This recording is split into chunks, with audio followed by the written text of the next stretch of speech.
hope you're all happy with your seats. If you're not, tell Bern. Or call Monsignor Quinn in the morning.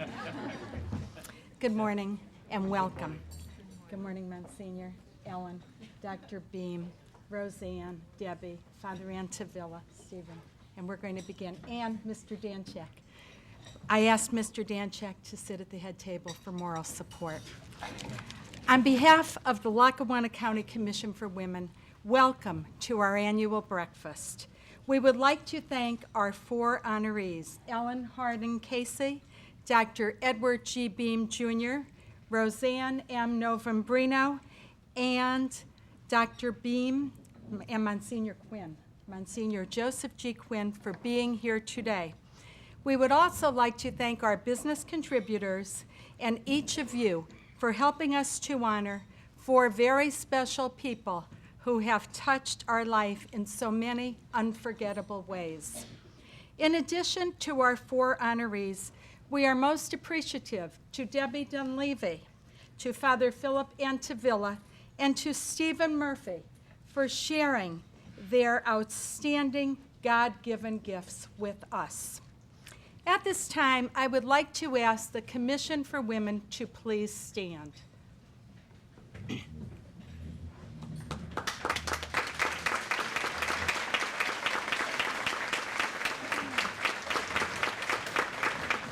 Thank you.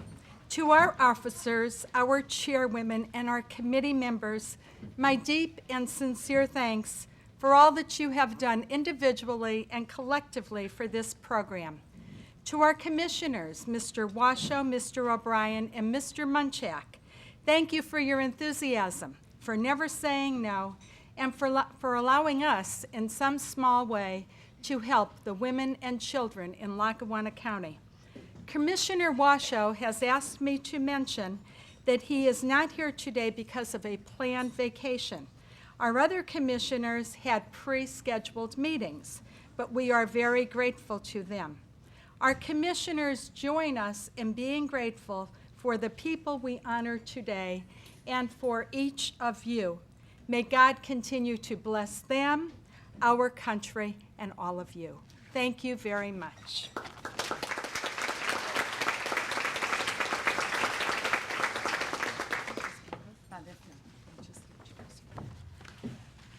We are very blessed to have Father Philip Antavilla lead us in prayer. Father Philip. Well, good morning, everyone. Good morning, Father. Such a bright, sunny morning out there, isn't it? As we gather this morning, and as I walked into the parish center, there was a line from sacred scripture that jumped out at me, and it's blessed among women. So we certainly are, and I'm very grateful to Jamil for the invitation to be here this morning to be able to offer an opening prayer to Mrs. Novembrino, Mrs. Casey, Dr. Beam, and what's his name up here? My brother, Monsignor Quinn. What a wonderful group of individuals to be able to gather to honor today. And when I spoke with Jamil on the phone when she invited me to be here, and she told me the title of the gathering this morning, Keys to a Successful Future, I wondered to myself, what exactly is one of the major keys to a successful future and really even a successful present? And obviously, the one word that jumped out immediately was the word leader. A good leader is a key to a successful future, and the four individuals that we're honoring today are very good leaders, very good people who each in their own way takes the gifts that God has given them and excels in sharing those so generously. But I also wondered, if we're saying that good leaders are keys to a successful future, what makes a good leader? What are the gifts necessary? Words that come to mind: vision, integrity, dedication, willing to give credit to others, humility, openness, creativity, fairness, assertiveness, and a sense of humor. And I would venture to say that you'd agree with me that all of our four honorees not only have these, but have them and share them in very unique ways. And so we have much to be grateful for. Let's bow our heads and pray. Gracious God, we gather this morning to give you thanks for many gifts, But most especially today, we give you thanks for the gifts of Mrs. Novembrino, Mrs. Casey, Dr. Beam, Monsignor Quinn, and all those who gathered today, especially as the Lackawanna County Commission for Women, who for 20 years have sought to be a voice in the community for those especially in need. We ask that you bless each one of us here and bless especially the food that we're about to receive. Those who prepared it will take care of us here, but especially remember, Lord, those who go without. May their needs be met. For all these wonderful gifts, we give you thanks, God, living and true, forever and ever. Amen. Amen. Thank you very much, Father Interville.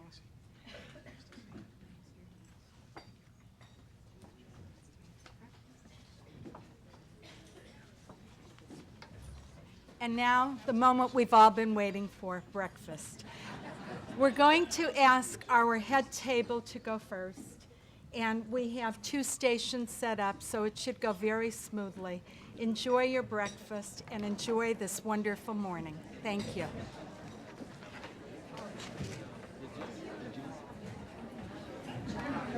Special song dedicated to all of you.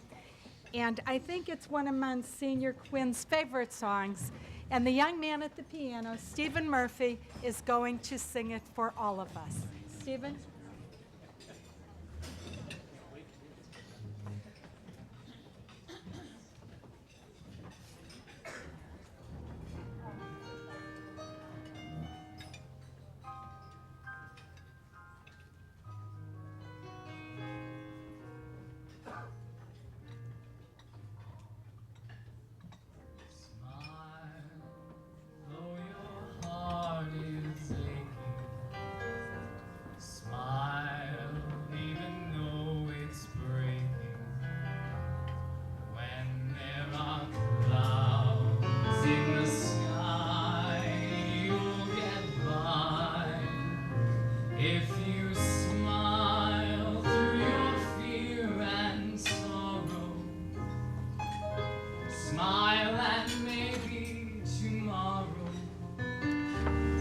You'll see the sun come shining through for you.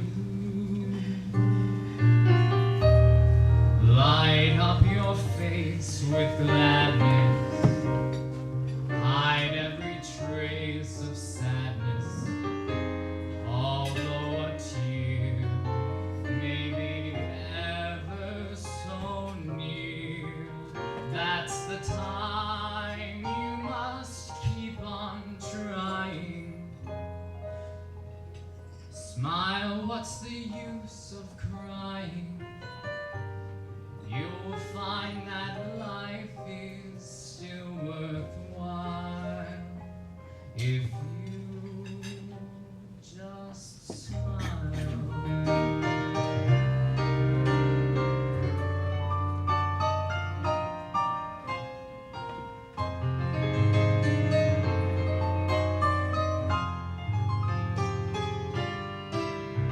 That's the time you must keep on trying.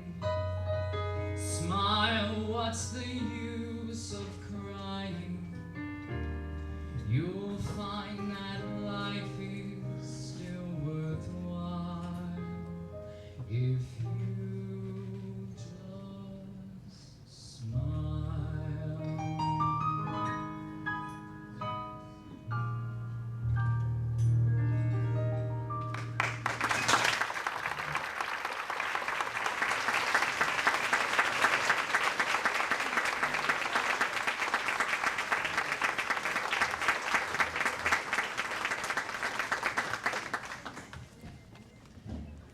Thank you, Stephen, for bringing a smile to all of our faces.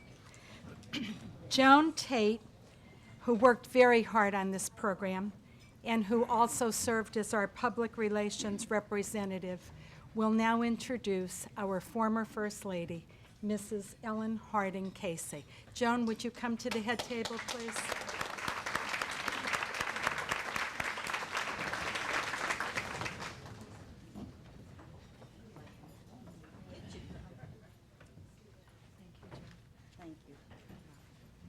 Thank you, Madam President.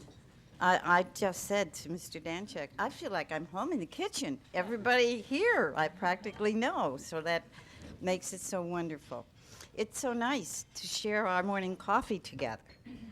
Usually everybody is hurrying and scurrying and getting out of the house in the morning. So today we're able to relax, and I'm so happy to be a part of this. Permit me first to extend my warmest congratulations to all of our distinguished honorees here at the dais. I must confess, as I was preparing this, I said to myself, how can you, the shy, little, withdrawn girl that you are, ever stand in front of such luminaries on this head table? So, my answer was, Joan, go for it. Those IHMs taught you to surmount any battle. Be that as it may, it is my distinct privilege to speak to you this morning about your friend and mine, Ellen Harding Casey. Ellen, to many of us in this room. Fast forward, Ellen was born right here in Dunmore. She went to Marywood Seminary, graduated Marywood Seminary, and she stayed on, like a lot of us, and stayed right at Marywood College and graduated with a major in art. Am I right? Right. I had a pretty good memory. She married her high school sweetheart, Robert P. Casey, known as Spike in those days. Together, they raised a loving family. And I'm happy to welcome some 20 members right here to share this morning with Ellen.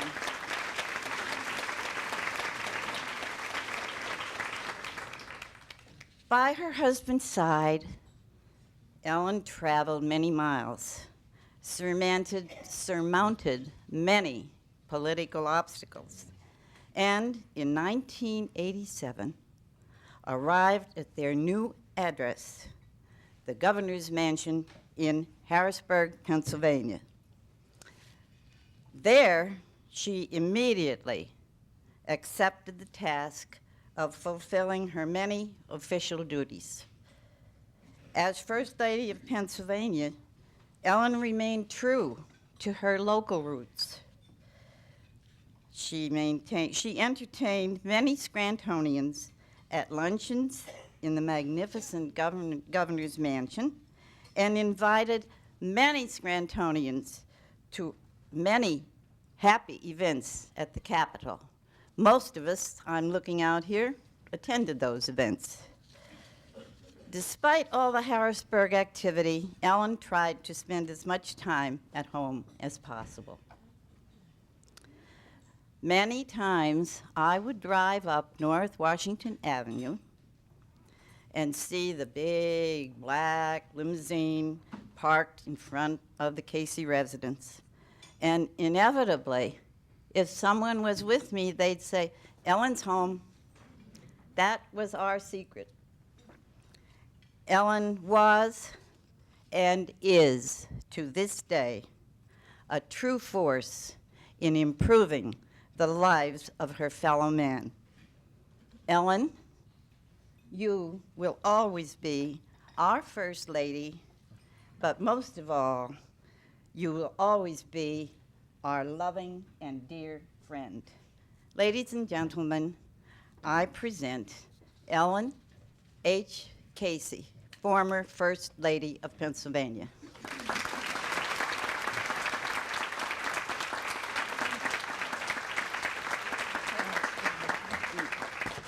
Thanks very much.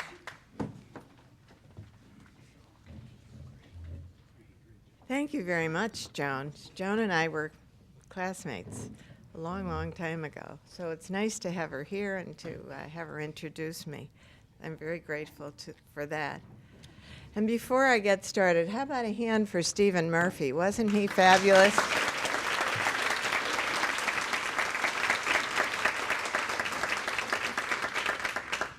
I'm really happy to be here this morning with all of you, and I thank all of you for getting up so early and coming. And I want to also say how happy I am to be with my fellow companions here who are being honored as well. Roseanne Novembrino, who I've known for many years. She's an elected official who exemplifies what our county commissioners see as a priority in women in positions of power. And Dr. Beam, I remember many years ago getting to know him, and he's doing an exceptional job for excellence in our educational system, not only here in Lackawanna County, but across the state. So I'm happy to be with him as well. And a man who has given so much of himself to all of us for so many years. Fordham University can have him for a little while, but we'd like to have him back.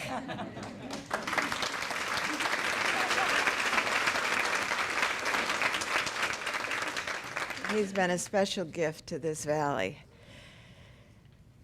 Let me say to start out that I really admire the work that you do in this commission. While I was in Harrisburg, I took part in the Dauphin County Commission for Women's Activities, including events for Women's History Month and healthcare seminars. And I'm really pleased that your commission now is devoted to serving as an advocate for the needs of women and children here in Lackawanna County. As the mother of four daughters, 4 daughters-in-law, and 15 grandchildren, the issues that you address are really of primary concern to me. Working with my husband in Harrisburg, I had the opportunity to address 2 important issues affecting women and children. It's hard to believe now, but in the late 1980s, many people here and across the country were unaware of the importance of mammography screening and early detection. We established the first breast cancer coalition of Pennsylvania. I'm really proud of that, and also, with the strong support of our legislature, a bill was passed that would require insurance companies to cover mammography for women starting at the age of 40. Before that, women had to pay out of pocket if they wanted to have a mammogram until they were 50. Then it was covered by insurance. So that was really major legislation. And we've come so far on these and so many health issues affecting women in Lackawanna County. But we have a lot more to do. And literacy was another issue that I focused on while I was in Harrisburg. Hearing about women who couldn't read to their children or read a prescription or a recipe, women who never knew the joy of reading a good book, much less having a job, was really heartbreaking when I found out about it. So I just am here to say that these and many organizations, what you and your organization care about, you are doing something to help these women by the good work you do every day. We have women serving here in Lackawanna County in leadership position right here in this room. There's so many of you right here in the room. Helping the poor, helping teenagers, helping young children, helping the elderly. There's so many local initiatives already that we see tangible results from. We all applaud you. We're so grateful we have all of you here that are working for these causes. Thank you for serving, and thank you very much for caring about these issues.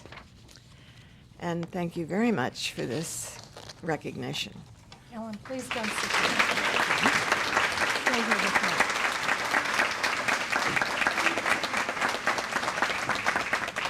It is a great privilege for me to present this to you, Mrs. Casey, my dear friend. Thanks, Jamil. You're welcome, Ellen. Presented to Ellen H. Casey, Pennsylvania's former First Lady, whose life is and always will be a shining example for women of all ages. The Lackawanna County Commission for Women, June 18th, 2009. God bless you.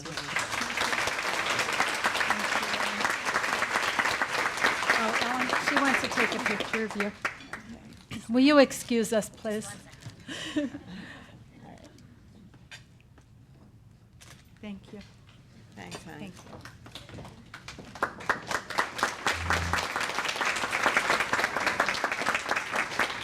Charlotte Ravioli once told me that she never wanted to miss an opportunity to say a kind word about her boss, Dr. Beam. Charlotte, is there anything you would like to say? Did she leave? Oh, here she is.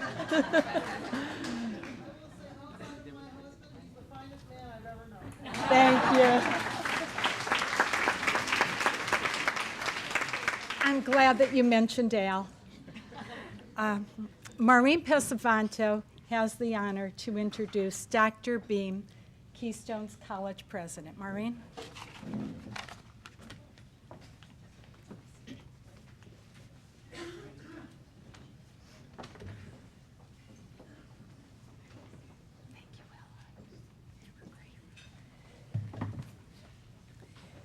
Thank you, Jamil.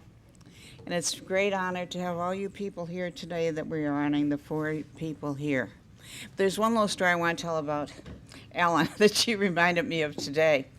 I was invited to Harrisburg, to her home, and when I was there, Gretchen Zeidler, Miller, is that her marriage name now? All right, she was there also. In case you don't know who she was Governor Scranton's secretary. So I thought it was great. She'd invite the former secretary of the governor of Scranton to this party also. But she was the one that pointed out to me that Ellen invited artists to show their work on the walls of the mansion. And this really gave a lot of people a lot of opportunity, that they could say their paintings were hanging in the governor's mansion. So that was another thing that she did that I doubt very many people even knew existed. I never would have known if Gretchen had pointed it out to me. How I met Ned. I received a phone call one day from one of my friends, and they said to me, "I never knew that your husband was so evil." And I said, "What are you talking about?" They said, "Read the Scranton Times, page 37." And I picked it up, and it had in there that as a young boy, Jack Pesavento was evil. And who had written this article? It was taken from I don't know, there's a book or a magazine that Dr. David Gray had written. He was a PhD. He was on the board at Keystone. And he was writing about Scranton in the 1930s and 40s. Protestant people in that era felt it was a sin to go to the movies on Sunday. You also couldn't dance. That was another thing. And what he was doing was a comparison of what life is today to what it was back when he was being raised. Well, I didn't know David Gray, but I did meet him at a party a few months later. And a few months later, he died. And there was an article in the paper and said if anyone wanted to give anything in memory of David Gray to Keystone, to call this number. And I said to my husband, why don't we give them a bench? So we gave a bench to Keystone College, and his family decided what would be put on it. You know, his name and teacher, friend, I don't remember all the things they put on it. But anyway, we gave the bench to Keystone College, and that is how I met Ned.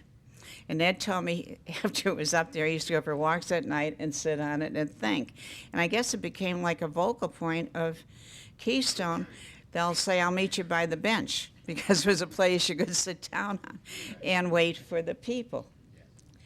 I have never been thanked for anything I've given so much in my life.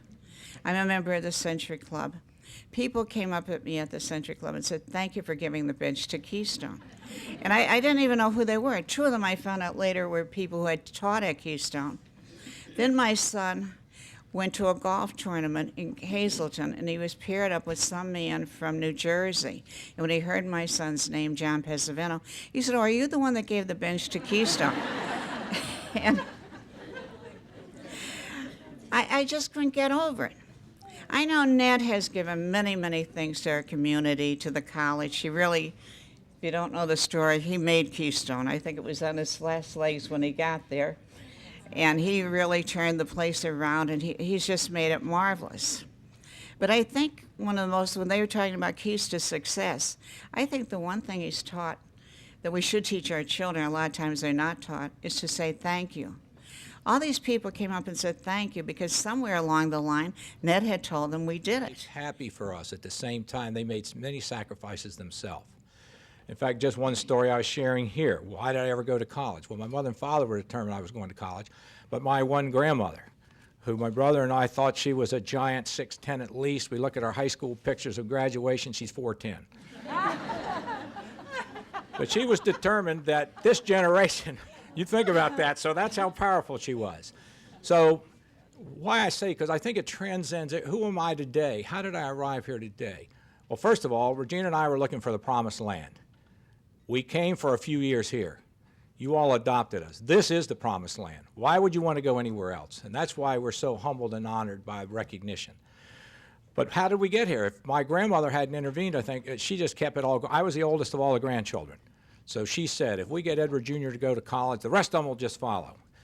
So I still remember it happened. Then I came home for my freshman year. Had a great first semester, pledged second semester, and had a silly hat on and thought I was a college guy now. Had a week before I was going to start working my 2 jobs. Walk in the house, the family's away, mother, father at work, my sister's in college, in high school and in elementary. All of a sudden there's this voice. Edward Jr., is that you? Is this me? Grandma, is that you? What are you doing here? I came to check up. Where's your report card? I made the mistake of, Grandma, I'm in college now. We don't have report cards. Edward Jr., I don't care what you call it, but before I'm leaving, we're going to see it together. And that became my life. And then we spent the rest of the week cleaning the house. You know, your mother works too hard to do this. You have a week off, and we're going to clean this house from top to bottom. So that's how I learned about service and being a servant leader. And most important thing, I learned more about her and our life and our family. And even after she passed away, she had her brother come to our graduation, and he didn't even talk to me. He waved from the hillside, and I didn't find out until 2 years later when Regina and I were to be married that was him on the hill waving, and he was doing it for my grandmother. So the strength, service, learning. We try to learn that. We try to have the respect, and we try to have all our students on campus learn about that, because that's the essence and the basis of who we are. And you brought that back to reality today. So instead of statistics about success, each of you represent what really makes success. People who care and servant leaders. Thank you very much.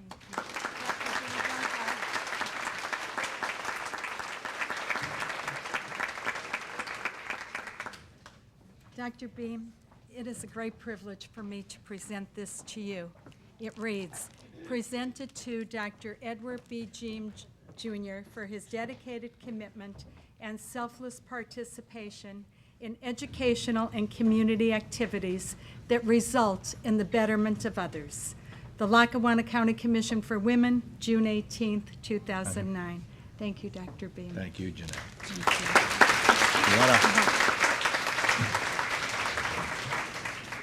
Thank you, sir. Debbie, how are you? Can I take this with me? You could have it, yes, sir. It's yours to keep.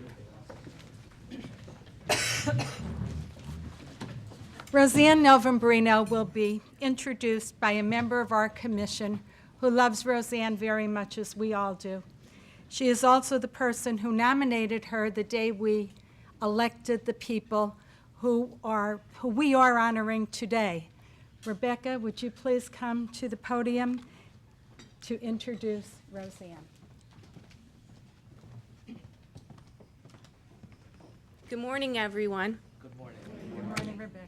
I have the distinct pleasure of introducing our first and only female city controller of Scranton, Roseanne Novembrino. She is a native of West Scranton. She is in her 6th term as the city controller. She's a member of the Pennsylvanians for Human Life.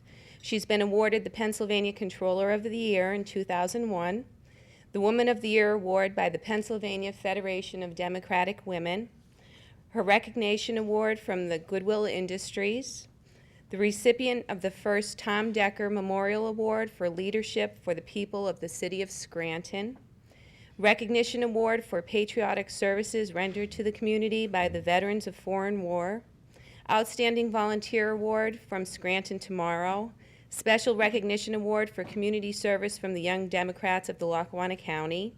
She is a member of the board of directors for Deutsch Institute, where she holds the position of vice president, chairperson for the Benjamin Franklin Firefighters Memorial, chairman of the Police Memorial, member of the Hill, West Scranton, and East Mountain Neighborhood Associations, member of the Pennsylvania Controllers Association, member of Lackawanna County Federation of Democratic Women, former member of Lackawanna County Commission for Women, former member of Board of Directors, Catholic Youth Center.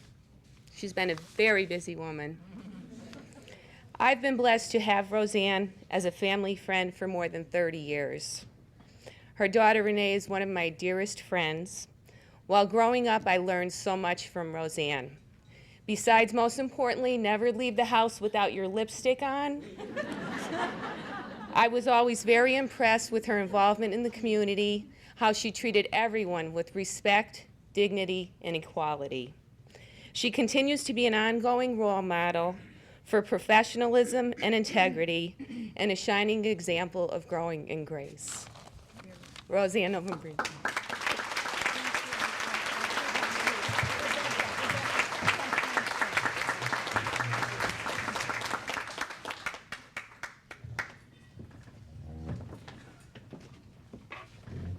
Thank you.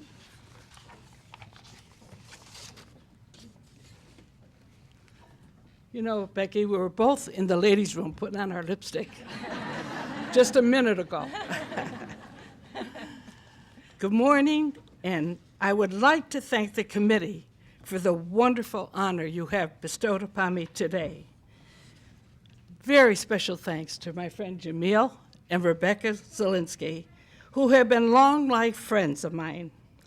I would like to thank my family, my friends and staff for always being here for me and their constant support. Congratulations to Monsignor Quinn, Ellen Casey, and Dr. Beam. I had the pleasure of working with Monsignor Quinn when he was president of Scranton Tomorrow. I always admire his ability to guide us through the changes that were occurring in our community. Ellen Casey I have known for a long time.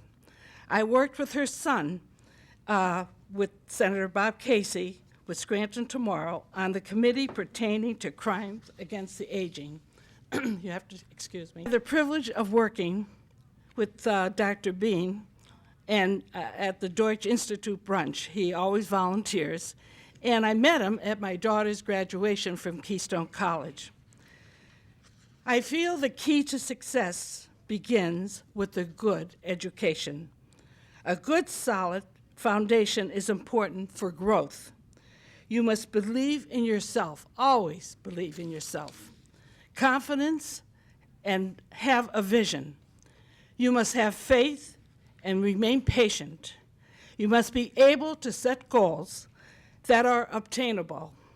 I believe you should always continue to grow in everything you do, in your job or whatever it is. Keep growing and learning.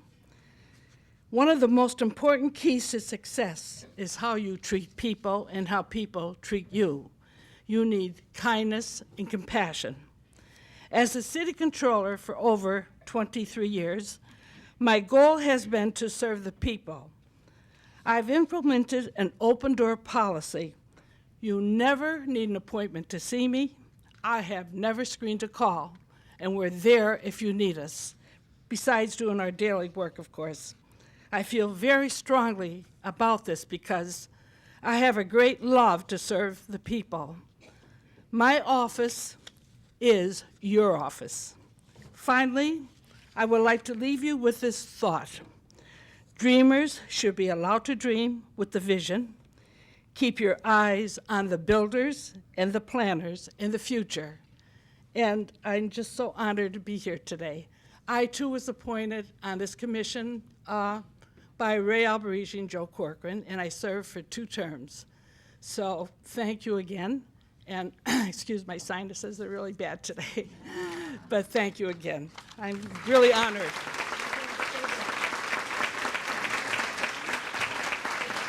Thank you, dear Roseanne. That was beautiful, beautiful. Okay. Roseanne has been my friend for as long as I could remember, so I am deeply honored to give this to her today. Presented to Roseanne M. Novembrino for her diligence and dedication to many worthy causes in our community. Roseanne, we could write a book about all of our honorees, but unfortunately, Becky said we only had to have a plaque. The Lackawanna County Commission for Women, June 18th, 2009. Thank you, Jamil. Thank you, dear. Thank you.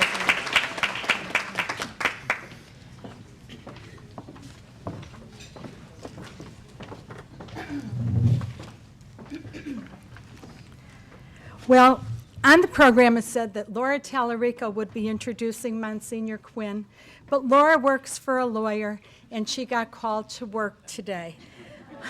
Only a lawyer would do that. No intent, I promise. Monsignor, forgive me. We really wanted her here, but we have a gracious member of our committee who has volunteered to step in. I'm sorry, not volunteer. I asked her to step in. Donna, would you please come and help us?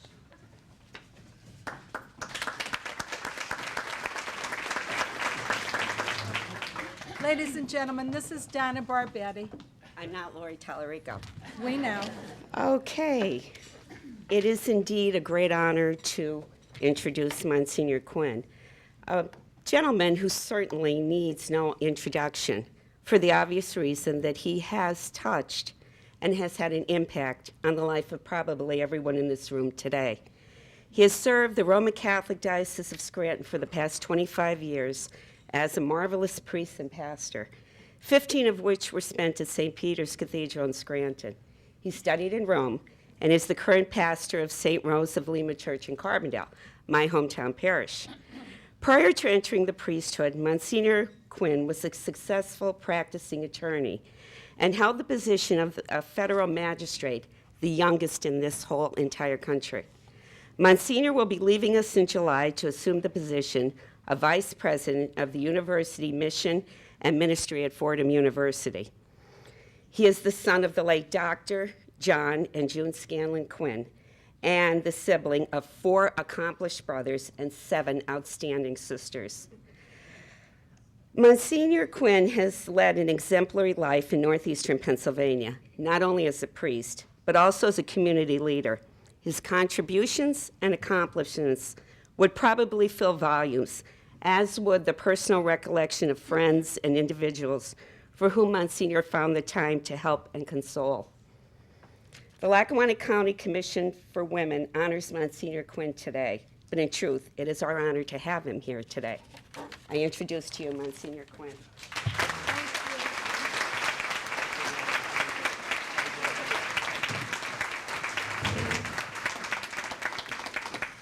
Thank you, Donna. I'm glad that lawyer got in the way, whoever he is. And I'm so grateful that someone from Carbondale got to introduce me today, because these last 4 years in Carbondale have truly been among the happiest in my life. To discover people of great joy and great dedication and great courage, and to discover that it didn't all begin in Scranton as I thought all of my life. Even the Casey family claims Carbondale as the start of its great journey. By this time, after 4 years in Carbondale, I'm convinced the Garden of Eden was just north of it.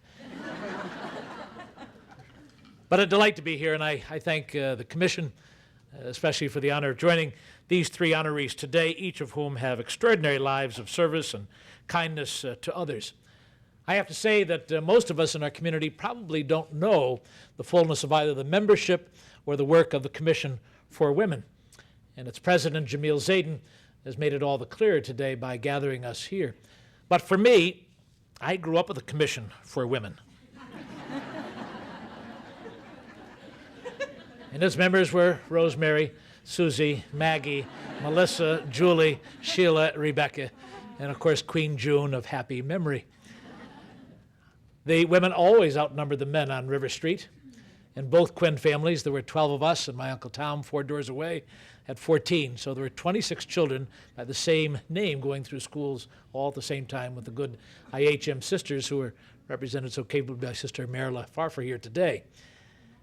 When I look back at my own story, and I think all of us, as we gather for an event like this, say, why pay tribute to any of us? You look out in the room and you see how many people have done so much and continue to do so much in our community. And I can't help but think of Monsignor McGowan whenever I come to these gatherings. He used to say that the economy of Lackawanna County is based upon jury duty and testimonial dinners. And he would not be startled to find that we've now run out of nighttime occasions and we're gathering at breakfast for our testimonial dinners. My job, of course, is to make sure you're out of here by lunch today. But isn't it a wonderful sign of the community we live in that we truly want to pay tribute to each other? My new boss, Father McShane, the former president of the University of Scranton, who served here from 1993 to 1998, still cannot get over that area called northeastern Pennsylvania. He always said that the most repeated headline in any of the local papers that he saw during his years here was, sadly, former area native. His favorite one was, death proves fatal to former area native. And he said he could never get over what a community is that we have formed and shaped and have here. He had never been in Pennsylvania prior to coming here in the early 90s to serve as a trustee at the university, which he did for those first 5 years, and then as our president for the next 5. And he came to Pennsylvania in a way most of us would not. He came up Route 17 in New York, over 84, and into Scranton that way. And he said, I'll never forget it. He said, the first sign I saw was Lord's Valley. And I thought myself, where am I going? He said a few miles later, and I thought it when Dr. Beam was mentioning how he refers to this area, the next sign said, Promised Land. And he said, I sat up taller and I thought, this is great. Then he stretches it a bit. He said, I got to Mount Cobb and the sign said, Hamland. And I thought, this is truly where I should be. He said when he worked in Boston, the way they pegged you in that community was the first question they'd ask is, where'd you go to school? He said, based upon your answer, they decided you were worth speaking to or not. He said, then I went to work in New York City at Fordham. He said, and the question always was, where do you work? And he said, based upon that answer, they would decide what your status was in the community. He said, and then I come here, and he said, I can't get over it. He said, the first question they ask is, well, what was your mother's maiden name? Truly a sign of who runs the show here in this community. And he said, if that isn't enough of an invasion of privacy, then they say to you, where do you live? And he said, they don't stop there. He said, the next question is, well, whose house was that? He said, I learned in my years in Scranton that you don't put your name on the house until you either die or sell it. Then it becomes somehow your house. There are two people in this room this morning who are learning that quite well. Margie Bisignetti-Moyle, who's here, and Frank Castellano. I thought they'd be at the same table, but we can't ask for all kinds of miracles just yet. And they're learning those lessons as they go through this community as to how extraordinary a community it is and how fortunate we are to live where we live. Young Stephen Murphy, who was patiently sitting at that keyboard, is doing what I did and is learning people in a community the way that I learned, more through the keyboard probably than anything else I did in my life. And I did what Stephen is doing, played at all kinds of events all through high school. Stephen is at my alma mater. He's a sophomore at Scranton Prep. He just turned 16. He appeared in Capers, Carbondale Capers, as we changed the name 4 years ago when we left here and went north. The new name was Carbon Copy Capers Comes to Carbondale. And as the famed MC John Cosgrove said, the real title is not just Carbon Copy Capers Comes to Carbondale, but as Michelle Bannon will remember, our city clerk, Carbon Copy Capers Comes to Carbondale because Quinn could use the cash. And through the goodness of Capers and good talented performers like Stephen Murphy, we've been able to do wonderful things at St. Rose and in the Carbondale community. And there I learned again in a smaller setting what I've always known here in our Great Valley. And that is that we truly do love one another. And we express it through our humor. We express it through our honoring of one another. We express our gratitude maybe in unusual ways. And maybe that's why people like Father McShane and now the embraced Dr. Beam of Happy Valley here find it such a unique place in which to live. I always do. I don't really think of myself as leaving. How could I ever think of that? My Commission for Women won't let that happen. I think of myself as being asked to dance on an extended stage that happens to include the Bronx Zoo, and I'll do my best part while I'm there. But my life is here, my heart is here, I'm not going. I'm intrigued by how people know all of our stories, and everybody has a story to tell about each other, as you heard this morning, whether it be about Roseanne, excuse me, I didn't get my lipstick on this morning before I came, whether it's a story about Ellen Casey and her extraordinary family, and only Ellen could get up and say she had 5 daughters. Therese, you should be very impressed. She has adopted as her 5th daughter the power behind the real Senator Casey, Therese Casey herself here this morning, or Dr. Beam with Regina, the Queen of Keystone. They've learned the great values that are part of this community. And I hope what I'm doing is just taking those values into another arena. I have to say that we love the news. Long before the news was made public, it was out in this community as to where I was headed. And I have to laugh, and I have to tell this in the company of the IHM sisters who are here today. I see Sister Ann Walsh and Sister Mary Alice and others. The IHM sisters have a better news network than CNN and Fox combined. I want you to know that. They get the news first. If you want to know what's happening, call the Marian Convent. They'll tell you first. And an IHM sister in Manhasset heard that I was going to Fordham. I think she heard it before Bishop Martino heard it, but anyway, she got the word out first. And she called the Marian Convent, and unfortunately the sister who answered the phone was a little hard of hearing. And why do I know this? Because for the next 3 weeks, people said to me, heard you're going to Florida.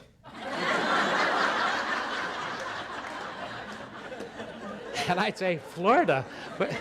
Yeah, it's a Jesuit university in Florida. We don't know where it is, but it's... And only in this valley can you trace it back. Well, who told you? Who told you? Who told you? I owe a great debt to the Commission for Women in my life, my 7 sisters, the Litany of Saints. When I get to a new setting, the secretaries usually think I know a lot of nuns because the messages come through. Sister Rosemary called. Sister Julie called. Sister Sheila called. And that's how they write out the messages. My sister Melissa only leaves one message. She won't give her name. Tell him his favorite sister called.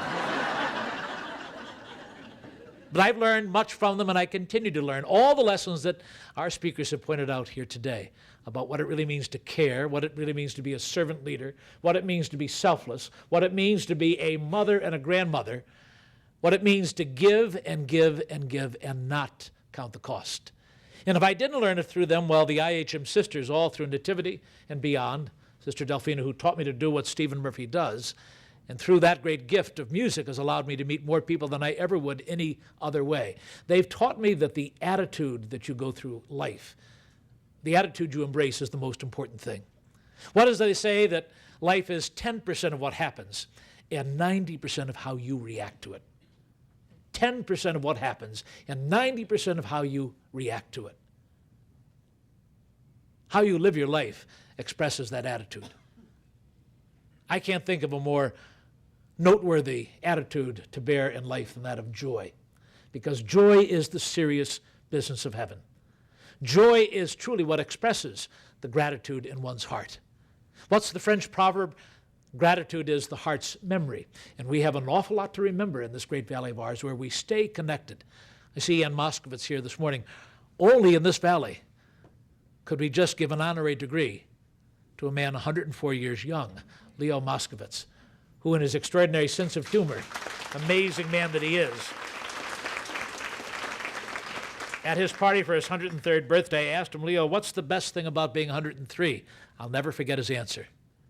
He said, no peer pressure.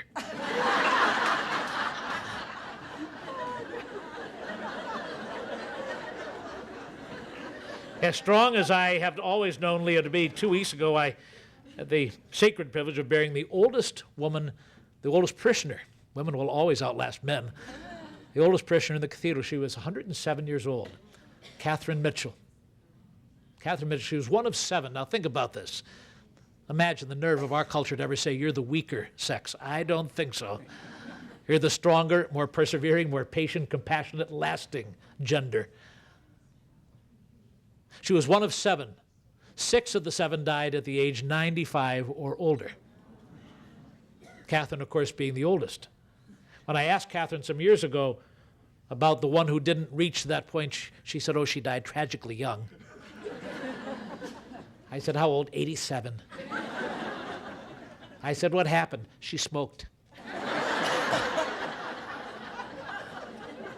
Cut years off her life, just sad. You know?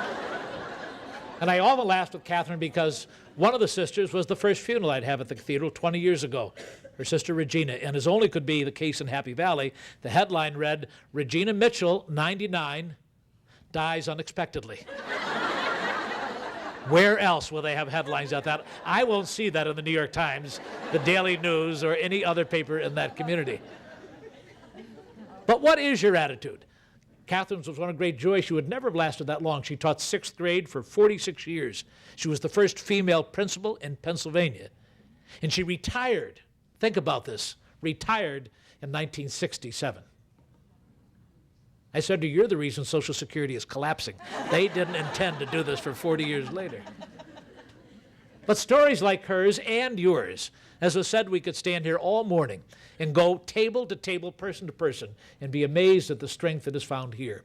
But let me leave you one little story. Mother Teresa of Calcutta, as all of us know, ultimately will be Saint Teresa, a great model of love and servant leadership, as Dr. Beam talked about it, of the type of care that Ellen Casey recalls fondly and gratefully during their years in Harrisburg, of the kind of consistency of service that Roseanne Nobrino's life talks about. Mother Teresa said, remember always, you're not called to be successful in the eyes of the world. Regardless of what the title is for our gathering here today, you're not called to be successful in the eyes of the world. You're called to be faithful in the eyes of God. My commission for women has taught me how to do that, as have so many other wonderful people in this room who through the course of years have touched my life. But the last story I tell you is this. Mother Teresa was one time asked, why don't you have a business card? Everybody else does. She thought it was a strange question. And so she had one made up, and this is what was on her card. And I leave it with you today as maybe the real keys to success, the keys for being faithful, the real formula for finding what God wants for each of us in our lives. This is what she wrote on the back of a card. Incidentally, her name on the front and no number on the back. And all it said was this: remember always, the fruit of silence is prayer. The fruit of prayer is faith. The fruit of faith is love. The fruit of love is service. And the fruit of service is peace. I won't thank you for the silence, because that's not what I associate with you. But I will thank you for the great prayers, love, kindness, goodness, service, and peace that mark the lives of every single one of you. And how privileged the 4 of us are to join you today and to say, all of that matters. It really does. God bless you. God bless you now and always. Thank you. Thank God. Thank you.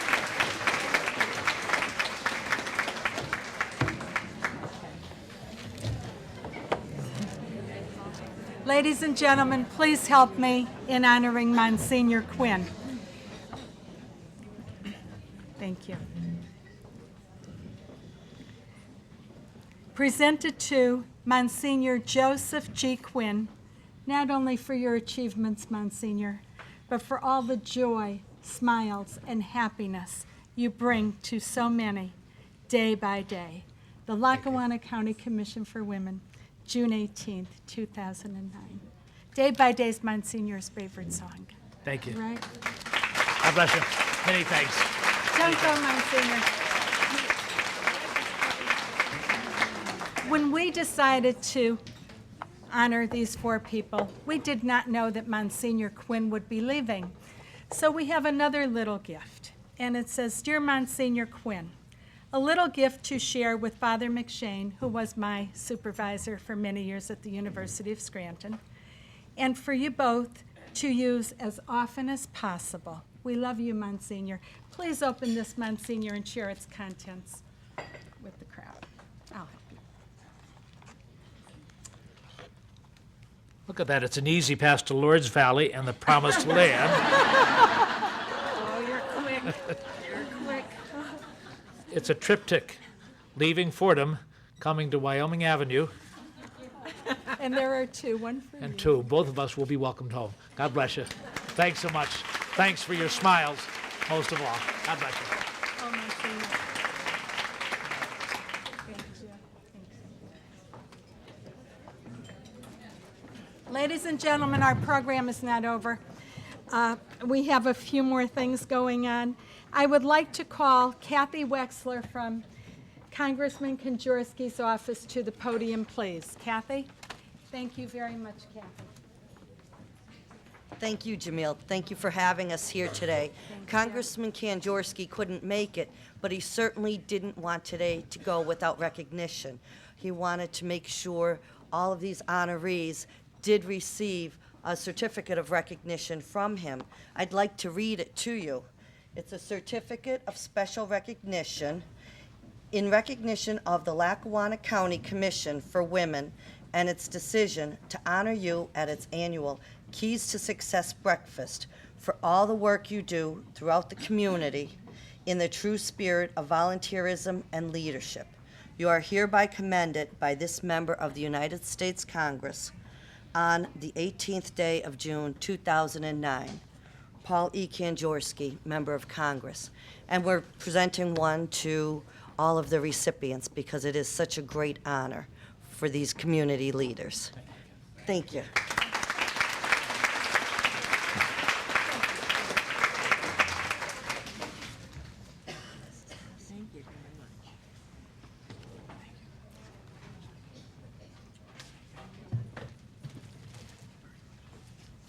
Thank you very much, Kathy. It is a privilege for me to introduce Debbie Dunleavy, who was and always will be my favorite television personality and my very dear friend. Debbie?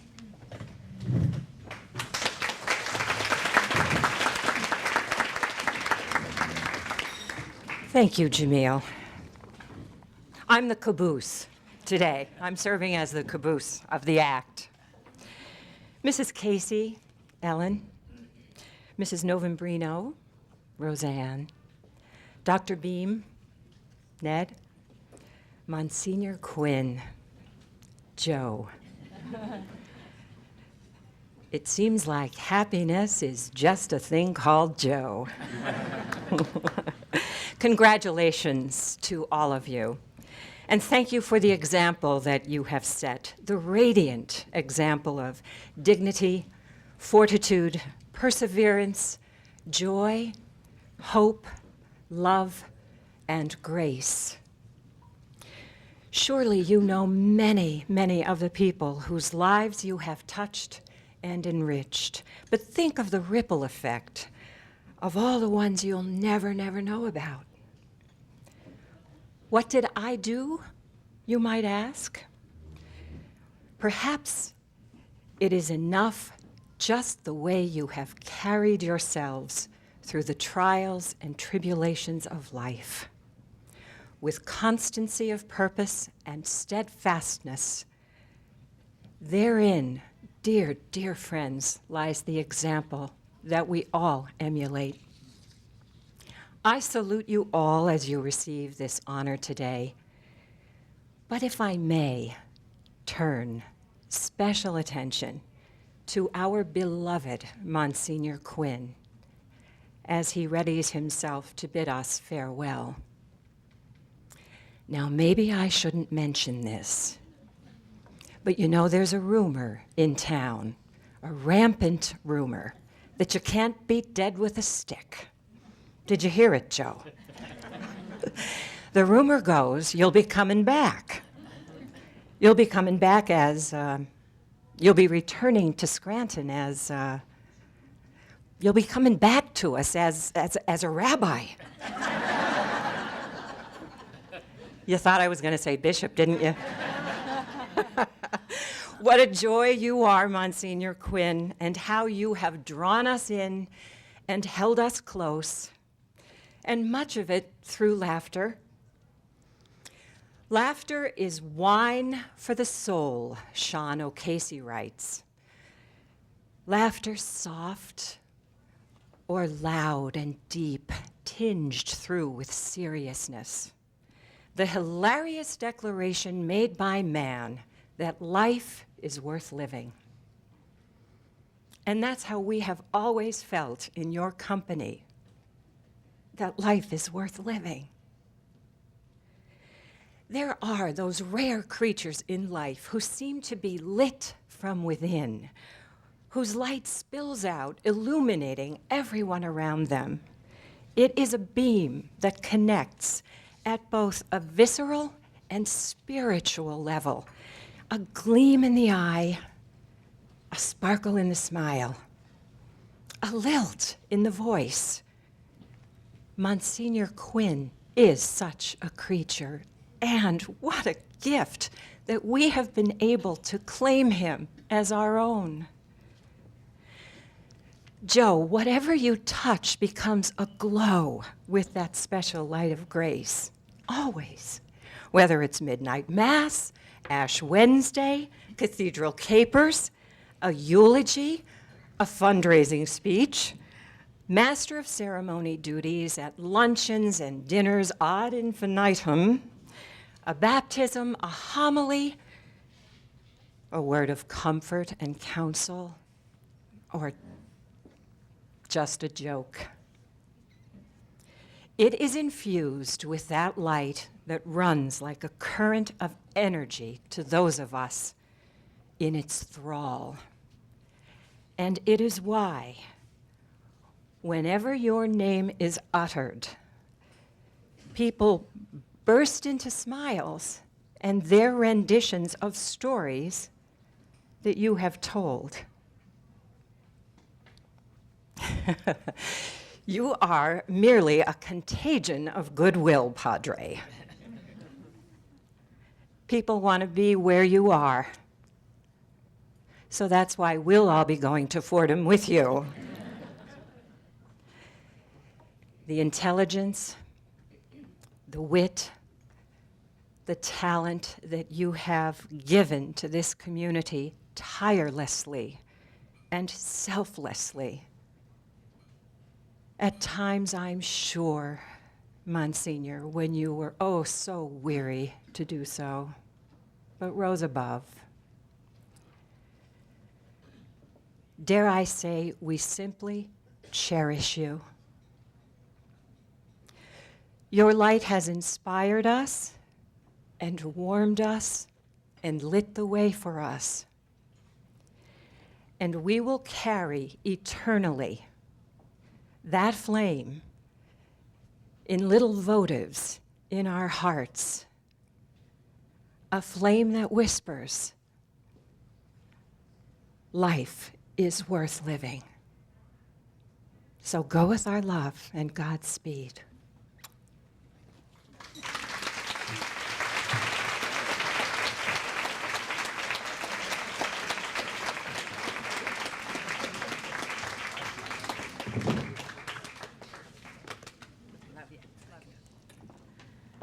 Thank you very much, Debbie.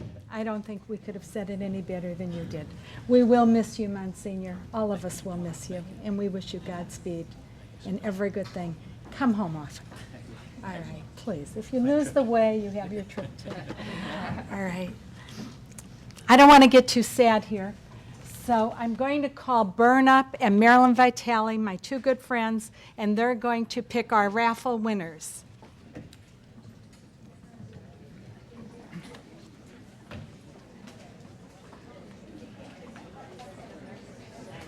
Where are your gifts?